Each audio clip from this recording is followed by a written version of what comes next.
This one, medyo sagat nga lang. Pero ayan, tama lang yan. Meron siyang nodes, no? Ang laki na nito. Try nakuha natin ng dami. Lalaki pa, no? Lalaki namin nakuha namin mga photos. Ayun pa. So, siguro makakaano tayo. Medyo mahaba-haba po itong lalakbay namin para kami naglalakbay. Ayan.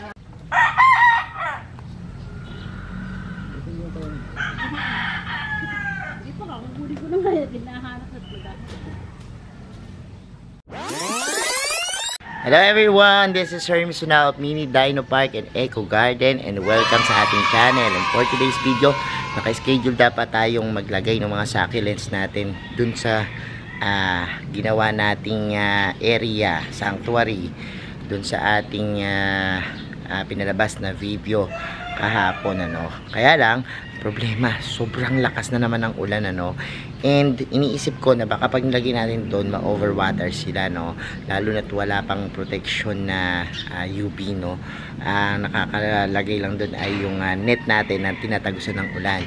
Pero ngayon nakaisip ako ng bagong gagawin, ano. At gusto ko ring maglagay doon ng mga ilang houseplants doon sa mga nilinis natin, no, na area doon. At naisip ko, napakalago na ng mga houseplant dito sa ating pinaka garden area dito, no, yung ating wall garden. At ngayong araw na to, tatanggalin natin yan, kakat natin, at yun ang gagamitin nating mga plants na ipopropagate. Kaya samahan nyo kami, kung ready na kayo, tutok lang po.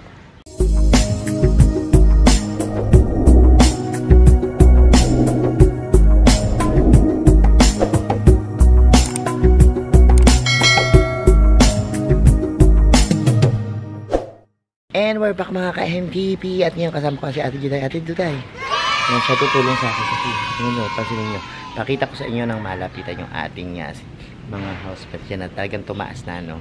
At talagang pwede nang putulin. At ito nga sinasabi ko sa inyo, kasama natin si Ate Juday, siya yung nagpuputol, ano, yung mga sumusobra dun sa mga pader. Kasi kaya Ate Babes yan nakakahiya, baka yan sabihin. Kapag puputol kayo, syempre kailangan may nodes, no. At yan para matanggal. Nodes, sige, yan. Sa may nodes. Yan, kukunin natin yung pinutol ni Ate Juday. Ipakita ko sa inyo. Look, this one, medyo sagat nga lang. Pero ayan, tama lang yan. Meron siyang nodes, no. Ang laki na nito, grabe.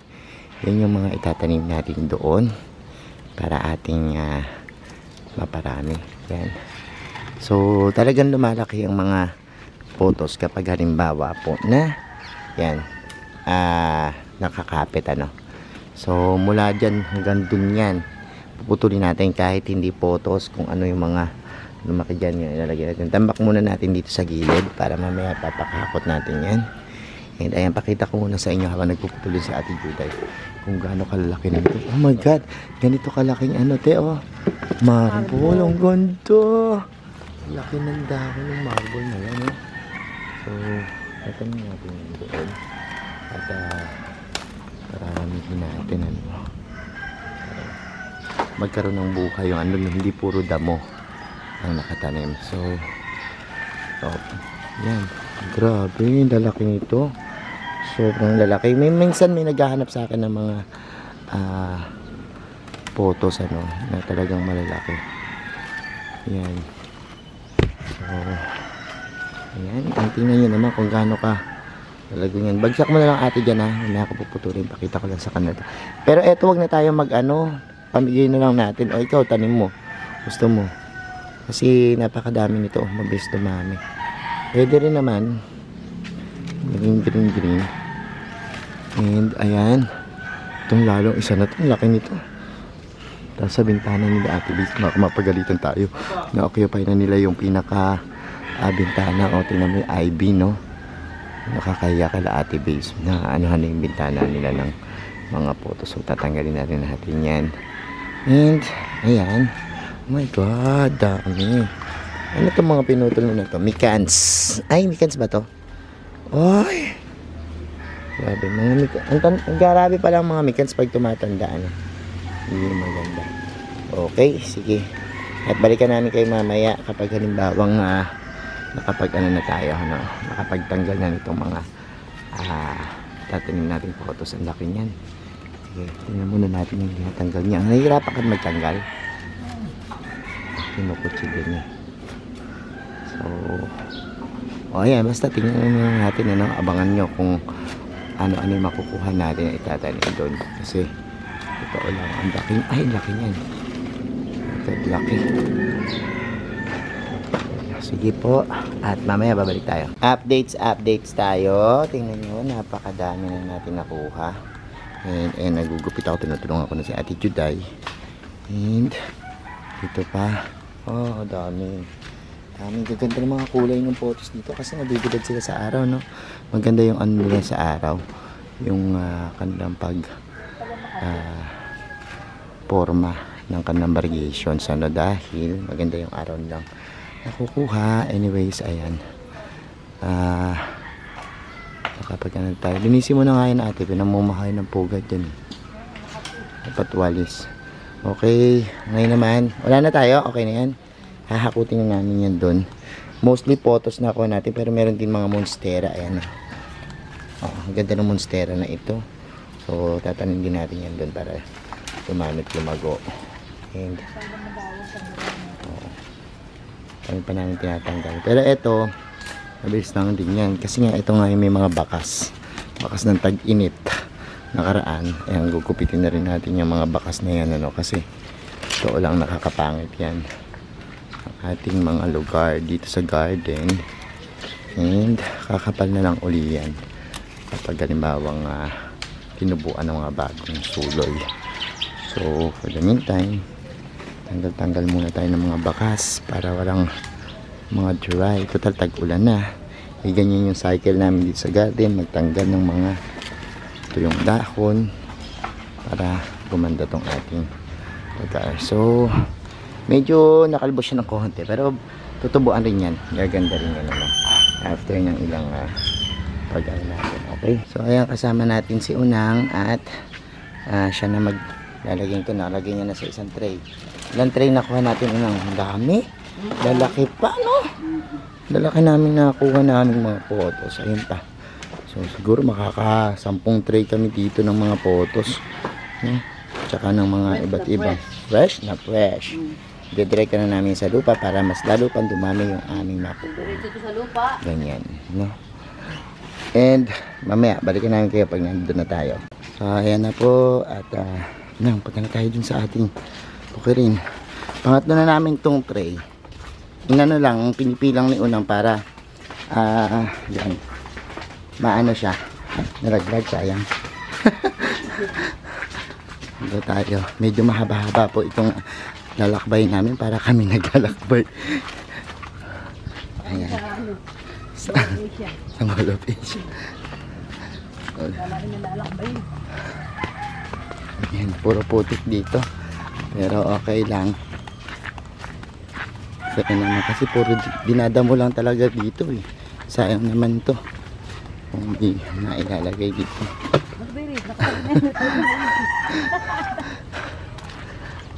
Ayan. Ito kasi nilalagyan natin ng succulents.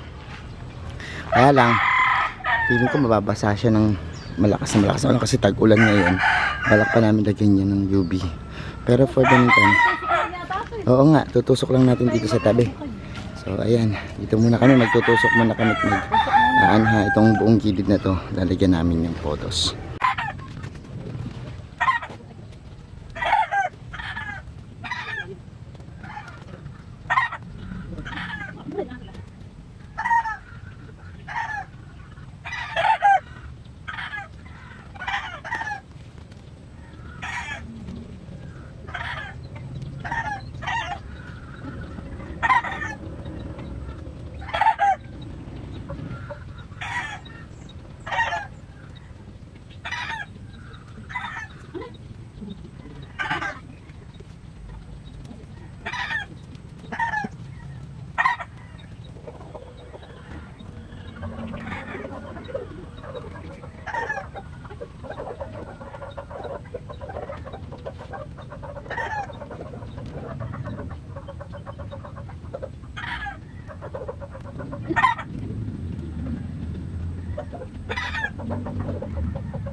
Oh, eto naman. Ano ginagawa mo dyan, Jai? Tanim ko yung travelers. Daming langgam. Langgam! Travelers na napakalaki. Hinukay nila tapos sira na eh. Pero kaya pang mabuhay ng ano yan. Pinaka Ang bag. look. Ayan, pakita ko na sa inyo yung tinanim na photos habang nagpuputol dyan si Juday ang kanyang travelers. At ito, pwede itong tanim kasi may susuloy dyan kapag tinanim yan. Kaya lang ang daming langgam, Juday. Baka gusto mo buhusan muna ng tubig. Sige, wala ka na muna namin. So eto na yung nagawa natin. Lapitan natin, medyo malanggam nga lang, pero okay na rin. Diyan natin nilagay yung mga photos. Tinanim lang natin at nilubog sa lupa para paggapang nila pwede sa mga puno lumapang. And meron akong ilang napunta dito, mga enjoy photos. May marble queen, marble queen. And inisip ko yung mga nandoon kong halaman sa ating area, lagay ko dito yung mga propagations natin, para sa gayon magkaroon ng buhay itong lugar na to at hindi na maging masukal, no? So ayan mga ka-MDP, natapos na yung ating vlog at sisimula na naman pumatak ang ulan. Sobrang lakas ng ulan and ayan, papaalam na kami. Abangan nyo yung iba pang garden activities namin sa mga susunod na araw at pagpapaganda ng ating mga garden dito, no? Yung mga area natin dito. Kung hilig nyo po halaman and gardening, mag-subscribe na po dyan. Pinutin ang notification bell para laging updated sa aming latest uploads. Pati po sa iba't iba nating social media accounts, sa ating TikTok, Instagram, Facebook pages. Search lang po Hermes Sunao or Mini Dino Park in Eco Garden. Makikita nyo na yan. Salamat ng maraming mga ka-MDP. And this is Hermes Sunao. Sasabi sa inyo ng happy planting. Bye!